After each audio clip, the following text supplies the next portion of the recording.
really gonna do this? God, these lights are bright. Ah.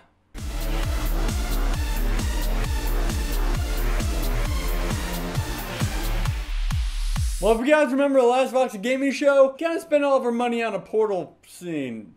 Didn't end well. So now we have no money. Wait, we didn't have any in the first place. So now the entire set is a green screen. Maybe it's space. Or a zoo. This is a way better set. Or a porno scene. Now let's go ahead and talk about our gaming news. Ah! So first up in our gaming news is this. Really?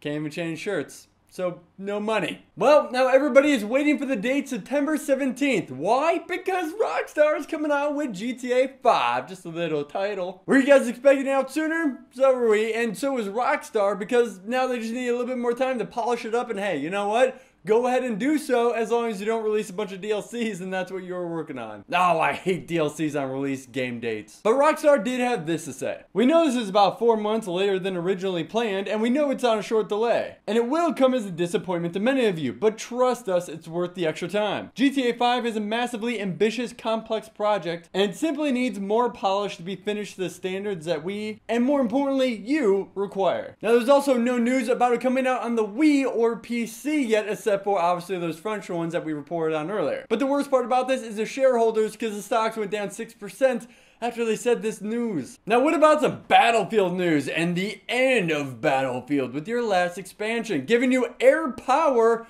and dirt bikes. Oh, but also good old capture the flag as a new game mode. But this capture the flag is a little bit different, because usually when you have the flag, you can't do anything. You're just holding the flag and you're running for your dear life, waiting for your buddies to pick you up and hopefully save you. But this time you can actually capture the flag, hop in a vehicle, go flying, do whatever you want, and fight back. Well, at least that's what this trailer's showing off, including a motorcycle gang hunting you down. This is going to have 4 new maps, so who knows how many of them are going to be just directly air power associated. But also new dog tags, assignments, and a dropship? So we have all of that to look forward to. But the thing is too, over the next 4 months, they did announce that we're going to be seeing more Battlefield 4 footage possibly. So what do you guys think about that, where it's not even finished yet with Battlefield 3 and the expansions, and they're already like, hey, here's some more candy to numb on. So at some point, we're going to have the very first Battlefield 4 footage. Get your eyes ready. I really feel awkward with this going on and doing that, and I can't. Yep, that's weird. Now what about some new games coming out? Well, the HUD-less Japanese stylized game called Killer is Dead is going to get a European and US release date. And thanks to 2 studios who are going to localize the games, all praise Deep Silver and Xseed. If you're unfamiliar with Killer is Dead, it's a hack and slash shoot 'em up style game by Suda51, known for games such as Killer 7, No More Heroes, and plenty more. The game is about Mondo Zappa, a 35-year-old assassin who finds himself working for Brian execution firm. This firm sends Zappa across the near future Earth to execute criminals. It's like a Japanese stylized looper or something. So all this game is without a HUD, looking beautiful, and all of it looks like a cutscene. Now for some interesting news about the Steam box. Good old Gabe Newell. I'm happy to put him in my news any day. He talks about how the next gen consoles are no match whatsoever for Steam box. It's no secret that Apple's been trying to move their way more into the living room, and with their success of their iOSs and everything else, it could be very soon when we see an iOS on a TV. Gaben continues to talk about how, because of the rise of iOS gaming, this has easily opened up a whole new platform idea in which they were just going to jump right into. But then we have the Steam box, who has its own unique qualities like an expanding hard drive. But the biggest thing that stands itself apart is its compatibility with already existing stuff, especially with something like the NVIDIA Shield. And it's interesting because there's not much news about the Steam box, but here we are having Gabe already talk a bunch of smack and about the future of gaming. Speaking of the future of gaming, who and when is going to release the first... Wait, does that work? Who? When? Now. When's the PlayStation 4 coming out? Or Orbis, or whatever you want to call it. Well, PlayStation has released this. And now it's in my tummy. See? I'm a PlayStation 4. They released a quick little video just showing off their logo, really, and the buttons, and that was it. Teasing that on the 20th of this month, we will have something. My money is just for a PlayStation movie. That's there. As long as Nicolas Cage isn't playing anybody, I don't care. Come on, we almost had Nicolas Cage as Superman. I don't want him playing whoever in PlayStation 4, Fat Princess. No!